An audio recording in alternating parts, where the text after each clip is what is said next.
झालेली आहे काँग्रेसची, त्यामध्ये तुमच्या गटाचे नगरसेवक त्यावर सह्या करणार आहेत का, काय सांगू? मी त्यावर काहीच बोलणार नाही. No comments. चंद्रपुरातल्या सत्ता स्थापनेबाबत काय हालचाल, काँग्रेसचे काय प्रयत्न आहे? सत्ता काँग्रेस स्थापन करेल पूर्ण विश्वासानं सांगतो. पण उभाटा कुठंतरी तिकडे जाऊन आलेली आहे, महापौरमधून आखते आहे, 2.5 वर्ष तरी मिळावं, स्थायी समितीच्या अध्यक्ष मिळावं, या सगळ्याच्या तुमचं गणित जुळवणं कसं सुरू आहे? आणि जबाबदारी तुमच्यात नसली तरी तुम्ही शेवटी पक्षाचे नेते आहात. मी सांगितलं एका शब्दात, काँग्रेसची सत्ता येईल, काँग्रेसचा महापौर होईल. तो कसा होईल, कशा पद्धतीने होईल, येणारं काळ सांगेल.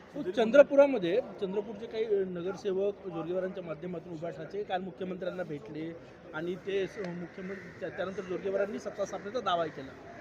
कोण कोणाला भेटले ते आम्हालाही भेटून गेले नेता म्हणून.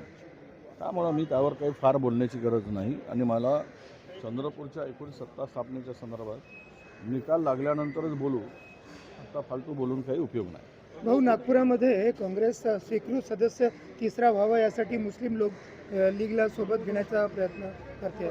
काय झालं आहे तर भाजप घेते तर आपण घेतो, आणि घेतलं तर काय फरक पडतो? भाजपने घेतलं तर स्वच्छ आणि काँग्रेसने घेतलं तर आरोप. त्यामध्ये काय संबंध आला? जर एक कोऑप मेंबरसाठी कोणी